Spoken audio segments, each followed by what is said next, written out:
Lah lebaran orang pasti biasanya ganti mobil, ganti motor, ya nggak sih? Lu belanja lagi baju dan lain sebagainya, udah pasti itu, ya kan? Nah ekspornya juga bagus nih, gitu. Kita lihat ekspor bagus, terus ditambah lagi pemanisnya adalah insentif dari pemerintah untuk itu tuh yang ibaratnya balik nama gratis, ya kan? Terus electric vehicle juga lagi disubsidi.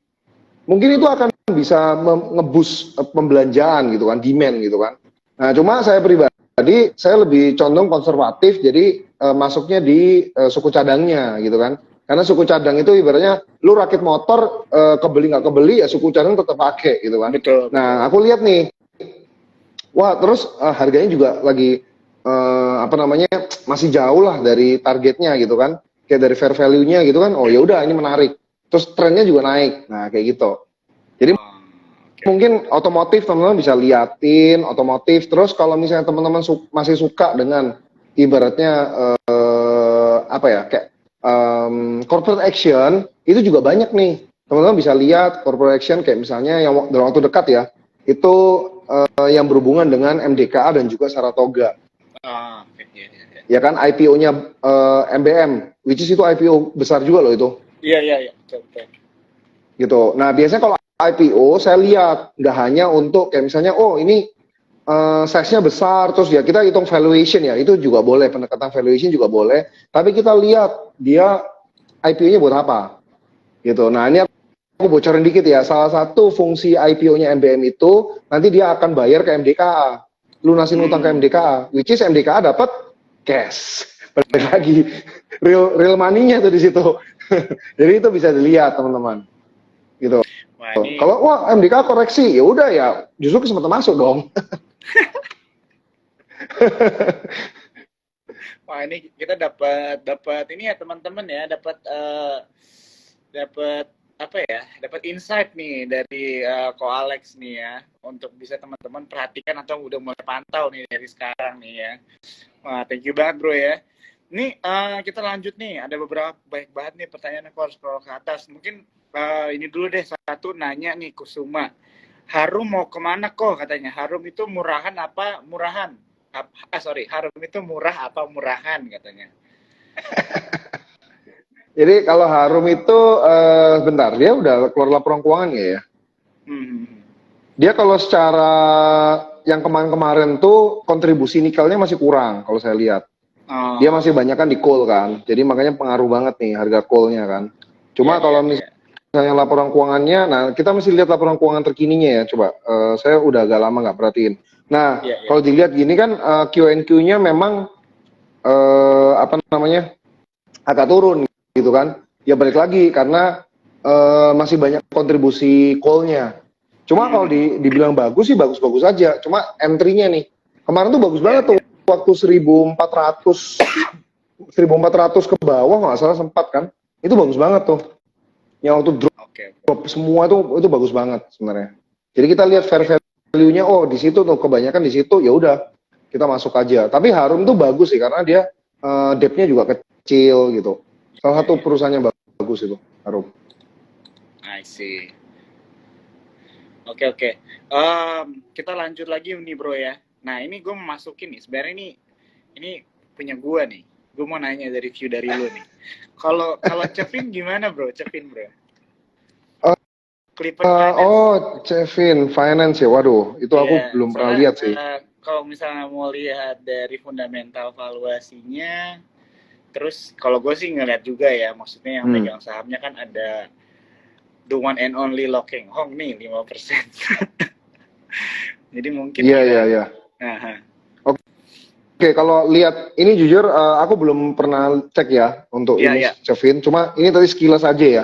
Kalau lihat dari sekilasnya, sekilasnya sih dia bagus ya. Dalam artian laporan keuangan year on year-nya luar biasa, Q on Q-nya juga oke, gitu. Terus ini kalau boleh tahu dia financing untuk apa nih bro? Kalau nggak salah ini gue juga leasing dia, iya. Nah ini menarik gitu. Balik lagi, jujur aku juga punya emiten leasing. Aku punya BFI Finance, gitu. Okay. Tapi sejak zaman COVID waktu itu. Jadi leasing ini juga menarik teman-teman. Karena tadi saya kan bilang otomotif. ya kan? Kalau otomotifnya oke, yang ngefek apa aja nih? Spare part, dealernya, sama leasingnya. Sekalian aja asuransinya gitu kan. Yang punya leasing dan asuransi dan punya dealer gitu. Misalnya MPMX gitu. Makanya MPMX bagus banget. Gue juga punya sih itu. Tapi banyakan di Bevin. Banyakan di Bevin gitu. Jadi leasingnya udah pasti oke juga teman-teman. Gitu sih. Kesimpulannya paling gitu.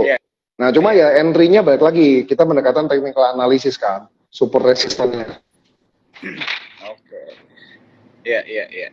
Jadi ya gue juga baru ada dapat ini sih, ada yang bilang lah menarik Kevin gitu. Gue coba pengen lihat aja sih sekalian kan, mumpung lagi titos gitu kan. Gue secara laporan keuangan sih oke ya. Utilize lu juga lah bro lah ya kan. Gue juga punya kepentingan, gue juga pengen tahu, gue juga pengen belajar, nggak cuma troopers doang gitu kan. Oke, ini ada teman-teman kita lagi nih troopers yang nanya kalau misalnya saham Antam gimana katanya bro? Antam, nah Antam itu juga menarik ya. Kemarin saya lihat kontribusinya dia sudah mulai ke nikel ya. Jadi kontribusi laporan keuangannya, balik lagi ya teman-teman ya. Ini kita bahasnya lebih laporan keuangan. Nah, dia Q on Q-nya kan bagus banget tuh. Nah, ketika Q on Q bagus, saya lihat nih, wah ternyata kontribusi yang memberikan kontribusinya udah mulai konsisten nikel terus. Itu kayaknya dari tahun lalu udah mulai nikel dan ini udah mulai nikel terus nih. Nah, terus kalau kita bicara gold juga bagus loh sebenarnya. Jadi komoditi yang lagi bagus nih gold, saya lihat. Dan waktu itu nggak salah Q1 TikTok waktu itu juga saya udah ngomong gold gitu. Karena ya balik lagi kalau misalnya situasinya seperti ini terus, US dollarnya bisa turun, ya goldnya bisa naik. Oke. Jadi kalau misalnya dilihat Antam memang menarik sih, emang gue sempat lihat beberapa kali beritanya itu bahwa dari sisi nikelnya itu udah bukan hanya mulai berkontribusi, tapi juga sudah dengan jumlah yang besar juga gitu ya buat perusahaan ya, memberikan kontribusi. Gitu. Jadi secara fundamental begitu ya, tapi secara singkat juga kita belum masuk detailnya, bisa terlihat menarik lah ya gitu ya, promising juga sih. Betul. Gitu. Potensi kedepannya bisa dibilang cukup besar lah ya kalau misalnya dari goldnya aja secara sektornya menarik gitu kan, ngomongin emas, tapi dia juga yang udah bukan banting haluan sih, cuma ada istilahnya buka lapak baru gitu kan, di nikelnya juga menarik gitu kan. Jadi kan sekarang ada dua lah ya istilahnya yang bisa memberikan keuntungan lah ya buat perusahaan, kurang lebih seperti begitu. Betul. Oke.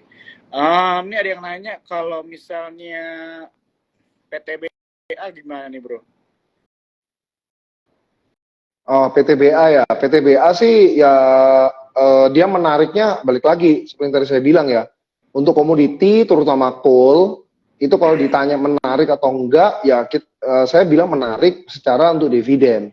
Tapi kalau teman-teman nggak suka nih kayak misalnya emiten-emiten yang dividen, ya sudah, ya lupakan aja, itu satu. Kedua, balik lagi ya, kalau komoditi itu sangat floating banget, jadi risikonya tinggi. Kita nggak bisa tebak nih besok kayak gimana trennya gitu loh. Jadi kalau mau lebih aman, lebih ke consumer gitu kan. Kalau consumer trend tuh kita bisa baca datanya. Kayak misalnya lebaran, ya udah pasti itu akan naik semua. Dan kalau memang Indonesia bagus-bagus aja, ya akan naik. Gitu. Makanya RALS itu udah mulai naik, ya kan? Yang ibaratnya menurut aku laporan keuangan biasa-biasa aja lah RALS itu gitu kan. Tapi udah mulai naik gitu. Oke. Nah, mungkin kita lanjut ke ada yang nanya nih tadi di awal banget, tapi aku ingat ada yang nanya tentang BBRI, bro. Gimana tuh? BBRI sih so far itu masuk perbankan besar, jadi ya oke, so far so good. Kalau dia mungkin potensinya di sini sih, di pegadaiannya ya. Jadi itu bisa unlock value-nya itu untuk NIM-nya. Iya. Cuma nggak tahu itu udah mulai kelihatan nggak itu ya? Dia untuk itu kalau di laporan keuangannya kayaknya belum mulai kelihatan ya. Cuma oke sih, dia oke sih. Potensial. Cuma entry-nya mesti ini teman-teman ya, karena perbankan ini saya lihat udah lumayan ya naiknya ya. Secara year to date juga udah lumayan gitu kan. Jadi mesti hati-hati aja. Iya. Jadi buat teman cuan trooper yang nanya tadi, lebih ke entry-nya, tapi bisa dibilang tadi sebenarnya lu juga tadi mention ya bro ya, istilahnya kalau perbankan itu adalah salah satu yang less risk lah ya daripada sektor-sektor yang lain kan, bisa dibilang gitu juga lah ya, perbankan di saat kondisi Betul, betul, ini, betul ya? betul, Ya, betul. ya. Dan Lagi ini kan Big Four timing, juga. iya. Dan timing masuknya paling bagus kalau untuk perbankan besar kayak gini, Big Four gini, kita masuk waktu yang benar-benar drop gitu loh. Yang kemarin kayak isu-isu SVB itu kan, wah drop banget kan, nah itu masuk. Iya. Gitu. Jadi masuknya bukan yang kayak waktu volatile kayak gini, itu biasa aja. Gitu. Teman-teman cuannya biasa aja, tapi kalau benar-benar mau cuan luar biasa, itu masuknya ya ketika drop banget. Kemarin kan sempat ke berapa nih? Coba kalau gue buka BBRI sempat ke 4.300 kan, di bawah 4.400 kayak gitu. Oke. Mungkin kita satu pertanyaan lagi bro ya, nggak apa-apa. Nanti habis itu akan ada satu pertanyaan lagi penutup dari gua. Ini ada yang nanya tentang BBTN, karena kita lagi ngomongin tentang bank kan. Pertanyaannya, BBTN kenapa nggak sebagus bank yang lain katanya? Untuk apanya nih nggak sebagus? Biasanya kalau netizen tanya, itu pasti nggak harga sahamnya. Nggak tahu nih maksudnya dari sisi mana. Jadi judgementnya biasanya sih pasti price action-nya. Jadi kalau menurut aku BBTN tuh sabar aja. Ya, kalau menurut aku ya. Jadi di harga segini itu dia udah oke sih untuk kita masuk. Mau cicil buy, sabar aja sih. Karena dia ratio kan di harga segini. Dan ratio dia cukup aneh sih, kayak misalnya kayak di book value yang rendah gitu kan. Jadi I think BBTN sabar aja sih. Cuma memang ada risiko ya. Jadi kalau kita bicara risikonya adalah lebih ke arah ini ya, suku bunga ya. Tapi kebetulan kan Indonesia udah mulai tahan ya suku bunga. Good thing-nya di Indonesia adalah suku bunga udah mulai ditahan. Terus dan memang data inflasi kita bagus. Ya kan, udah mulai stabil. Lain sama US, ya kan. Nah, cuma mau nggak mau kan kita terpengaruh. Nah, biasanya kalau suku bunga naik terus, pasti implikasinya ke kredit. Nah, kredit itu bisa yang paling ibaratnya kayak apa ya, ngaruh lumayan besar itu bisa ujung-ujungnya ke perumahan. Nah, BBTN kan mayoritas di situ. Jadi takutnya dia akan kena pengaruh sih. Jadi tapi kalau bicara valuasinya sih udah oke banget sih ini menurut aku. Iya. Long term view lah ya. Jadi secara valuasi oke, tapi tetap kita harus melihat potensi-potensi yang bisa terjadi juga lah ya gitu. Dan juga penting kayaknya buat kita melihat bahwa melihat komputer lainnya juga sih ya, performance-nya bagaimana, laporan keuangannya penting juga buat kita ya teman-teman, istilahnya untuk bisa belajar bagaimana cara kita membandingkan performance atau enggak kinerja atau laporan keuangan dari satu perusahaan dengan perusahaan lainnya yang satu industri begitu ya, supaya kita juga nggak hanya istilahnya apa ya terlalu terfokus ke satu saham, kita lupa gitu ada saham-saham lain juga yang lebih menarik sebenarnya begitu ya. Betul. Oke. Mungkin untuk pertanyaan terakhir, gue seneng banget dari tadi kita ngobrol, Bro Alex nih mention tentang kata resiko begitu ya. Jadi kan buat teman-teman di sini pasti udah banyak yang kenal Alex juga ya. Tadi lu perkenalan, tapi menurut gue orang tuh banyak banget kenal sama lu juga gitu ya. Karena kita sering banget sama Bro Alex gitu kan. Jadi Alex ini kan financial advisor begitu ya. Jadi aku suka banget kalau misalnya financial advisor itu kasih rekomendasi atau advice tentang investasi itu tidak gegabah. Jadi kalau financial advisor biasanya memberikan rekomendasi atau tentang investasi tidak gegabah karena mempertimbangkan hal-hal yang lain juga secara financial planning, financial management gitu, dan resiko setiap orang kan berbeda-beda bro, begitu ya.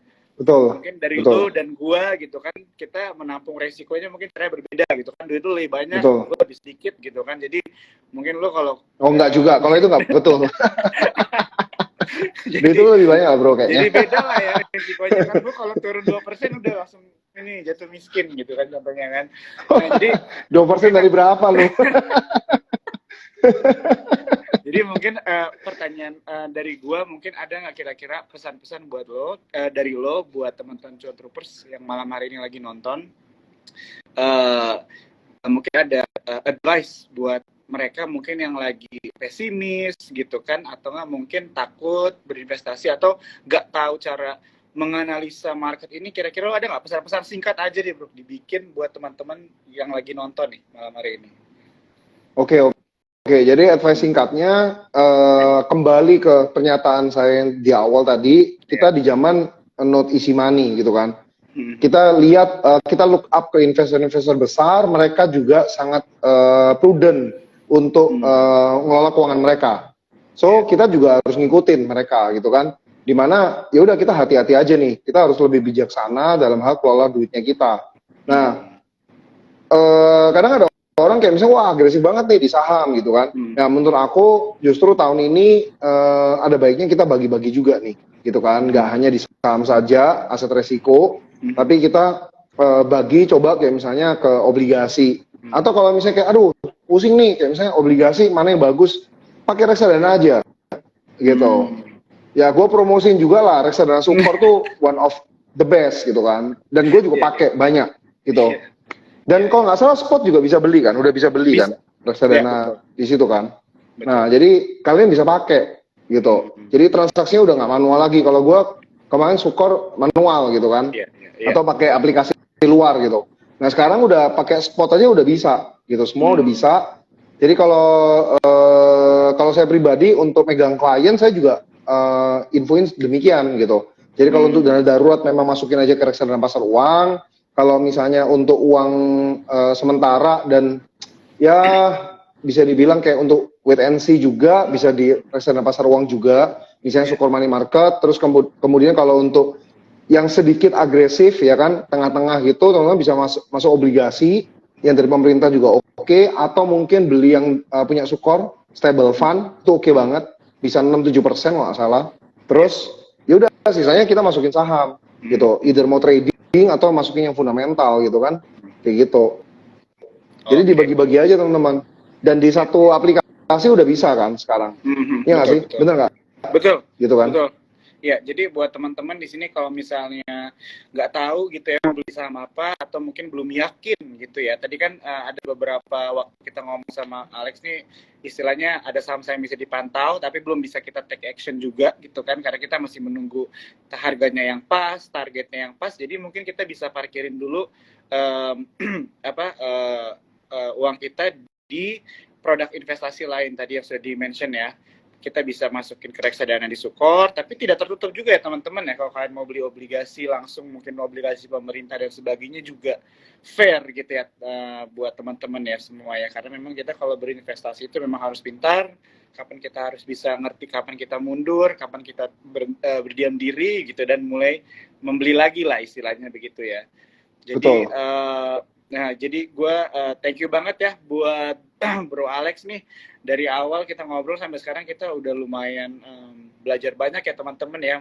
Dalam waktu 1 jam yang cukup singkat ini sebenarnya kita bisa melihat tadi banyak sentimen-sentimen yang terjadi begitu kan.